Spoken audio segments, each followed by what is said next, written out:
अभी डिस्कशन करने जा रहा हूँ उनके साथ जो कि यूपीएससी की प्रिपरेशन कर रहे हैं, आईएएस पीसीएस इस तरह की जो तैयारी कर रहे हैं, आईएएस आईपीएस टाइप की जो तैयारी कर रहे हैं, या फिर आप किसी स्टेट पीएससी की भी प्रिपरेशन कर रहे हो सकते हो, बीपीएससी, यूकेपीएससी या यूपीपीएससी, इस तरह की उन सभी के साथ एक डिस्कशन आज मेरा होने वाला है कि कौन से बेस्ट यूट्यूब चैनल है या कौन सा ऐसा बेस्ट प्लेटफॉर्म है जहाँ से आप चीज़ों को पढ़ो, जहाँ से आप अपनी प्रिपरेशन करो, किस तरीके से आपको पढ़ना चाहिए चीज़ों को ऑनलाइन यूट्यूब में फ्री ऑफ कॉस्ट, किस तरीके से हम चीज़ों को करें ताकि हम जो अपना पर्टिकुलर एग्जाम है उसे टारगेट कर सके और उसमें एक जेन्युइन स्कोर कर सके। इन सब चीज़ों से हम किसी कोचिंग सेंटर में नहीं जाते हैं, हमारे पास कोई पर्टिकुलर गाइडेंस वगैरह नहीं है, और हम उन लोगों को कैसे कॉम्पिटिट करें कि जो दिल्ली, मुखर्जी नगर या ऐसे जो कॉम्पिटिटिव हब हैं वहाँ पर जाकर प्रिपरेशन कर रहे हैं, उसके रिगार्डिंग ये वीडियो होने वाला है। सबसे पहले समझें कि इस तरह के एग्जामिनेशन के लिए जो कि पीएससी एग्जामिनेशन होते हैं, चाहे वो यूनियन पब्लिक सर्विस कमीशन हो या फिर स्टेट पब्लिक सर्विस कमीशन हो, इस तरह के एग्जामिनेशन में जो एक एलिजिबिलिटी क्राइटेरियन दिया गया वो है आपका ग्रेजुएशन का होना।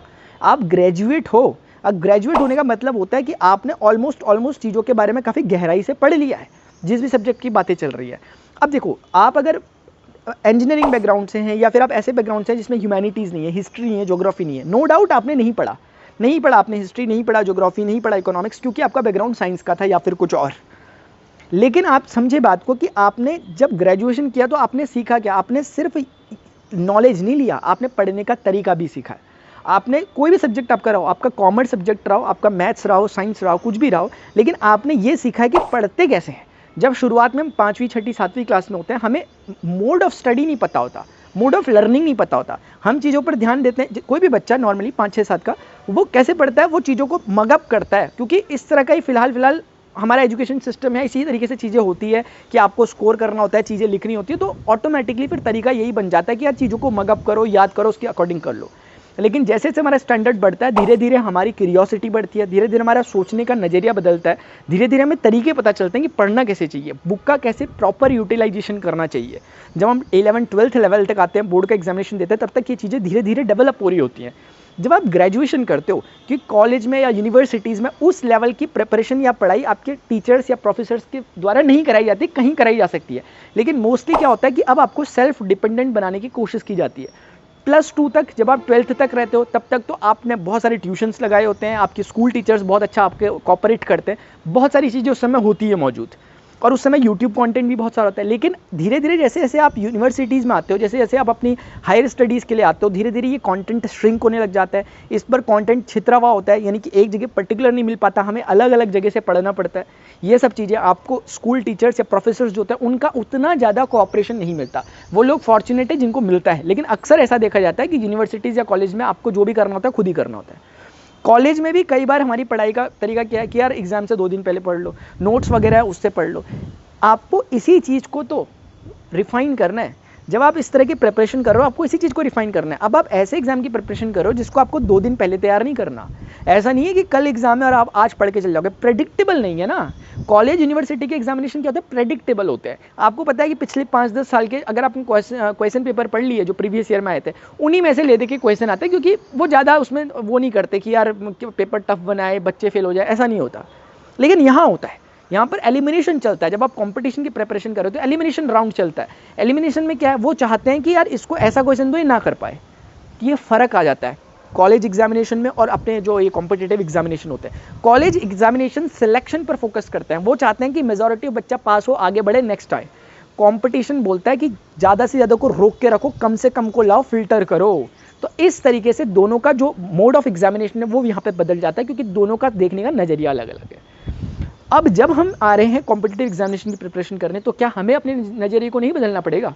क्या हमें नहीं ध्यान देना पड़ेगा कि यार यहाँ पर एलिमिनेशन राउंड चल रहा है, यानी कि चीज़ें एलिमिनेट करने की कोशिश की जा रही है, स्टूडेंट्स को एलिमिनेट करवाया जा रहा है, एस्पिरेंट्स को, ताकि कम से कम फिल्टर हो सके। उस पर हम कैसे पढ़ें फिर? क्योंकि आप जिन बुक्स को फॉलो कर रहे हो उनके नाम सबको पता है।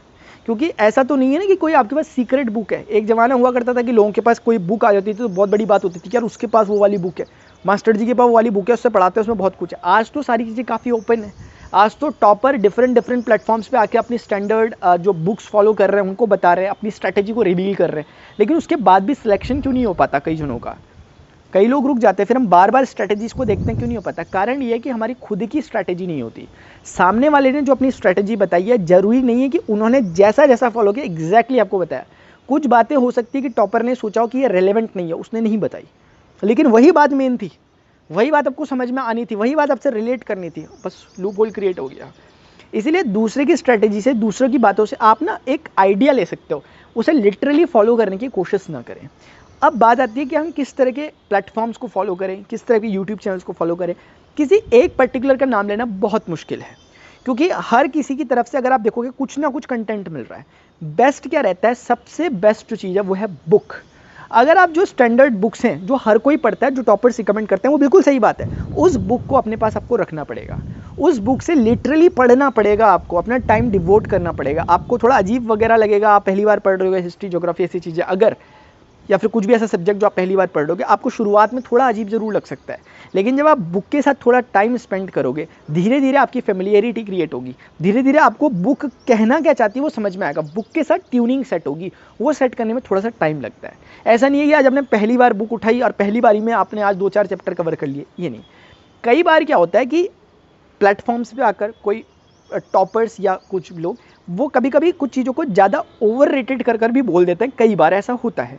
किसी ने बोल दिया कि यार मैंने हिस्ट्री पढ़ी और हिस्ट्री मैं एक टाइम पे 70-80 पेज पढ़ लेता था या पढ़ लेती थी इस तरीके से, और हम शौक है, हम बोल रहे हैं यार हमसे 4 पेज नहीं पढ़े जा रहे। ये सही बात है, 4 पेज नहीं पढ़े जाते हैं, ये ऑनेस्ट बात है। वो 70 पेज 80 पेज पढ़ने का अब तरीका क्या, कैसी बुक से पढ़ रहे हो, बहुत चीज़ें मैटर करती है। क्योंकि हो सकता है कोई सिर्फ एक स्टोरी बुक टाइप की हो जिसमें बहुत ज़्यादा फैक्ट ना हो, एनसीईआरटी टाइप की, अब उसमें तो आप एक दिन में एक बुक पढ़ लोगे ना पूरी यार। एनसीईआरटी की 9-10 क्लास की बुक पढ़ने में कितना समय लगता है, मुश्किल से एक दिन में आप आराम से पढ़ लोगे, एक दिन मतलब 3-4 घंटे में आराम से पढ़ लोगे। लेकिन वहीं कुछ आप ऐसी बुक पढ़ लो जिसमें हर एक लाइन में फैक्ट है, हर एक लाइन में काम की चीज़ है, आपको हर एक लाइन को याद करके चलना पड़ेगा, तो फिर आपके 4 पेज पढ़ना बहुत बड़ी बात है, एक चैप्टर कंप्लीट करना तो बहुत ज़्यादा बड़ी बात है। फिर हम यहाँ से सोचते हैं कि यार वो सामने वाले ने ऐसे कर लेता है, वो बुक को इतनी जल्दी कवर कर लेता है, मैं क्यों नहीं कर पा रहा। इन चक्करों में मत रहें। जो ऑनेस्टली हो पा रहा है, जो आपने पूरा टाइम लगाया, आप खुद देखें कि आप अभी बैठे 10 बजे बैठे, आप 3 बजे 4 बजे तक आप बैठे, 4-5 घंटे आप बैठ गए, उसमें जितना कवर हो पा रहा है ऑनेस्टली जो आपने पढ़ा वही स्टैंडर्ड है, बस इसी को फॉलो करो। ऐसा तो नहीं है ना कि एग्जामिनेशन के लिए 10 दिन का समय मिला हुआ, प्रॉपर एक लगभग 1 साल का, 8 महीने 9 महीने 10 महीने का समय हमारे पास होता है। तो हम अगर इसी चीज़ को 4-4 पेज भी अगर हम डेली पढ़ रहे हैं तो आप सोच सकते हो कि इतने दिन में आप कितना कवर कर लोगे, और ये बहुत मैक्सिमम होता है जो आप कवर कर लोगे। लेकिन होता क्या है कि हम सोचते हैं कि पहले टाइम हम बुक उठाएं, पहली बार हम बुक पढ़ें और इसी बारी में हमारा पूरा का पूरा पहले राउंड में सब फिनिश हो जाए, नहीं हो पाएगा, क्योंकि चीज़ों को अंदर बसने में, रिटेन करने में भी समय लगता है। सिर्फ आप इन्फॉर्मेशन को गैदर करोगे उससे कुछ नहीं होने वाला, वो चीज़ें ना अंदर जाकर जब आप उनकी कनेक्टिंग करते हो, आपने जो अभी पढ़ा पहले पेज में, तीसरे पेज में, 5वें पेज में, उनमें कनेक्शन जब बैठता है, प्रॉपर स्टोरी बनती है, प्रॉपर फ्रेम आपकी आंखों के सामने आता है, तब आपका वो कॉन्सेप्ट सही मायनों में क्लियर होता है। इसीलिए कोई भी अगर आप किसी टॉपिक में प्रॉब्लम हो रही है अब पढ़ते समय बुक से, तब आप जा सकते हैं किसी यूट्यूब चैनल पे, तब आप जा सकते हैं किसी ऑनलाइन प्लेटफॉर्म पे, वहाँ जाकर चीज़ों को कवर कर सकते हो।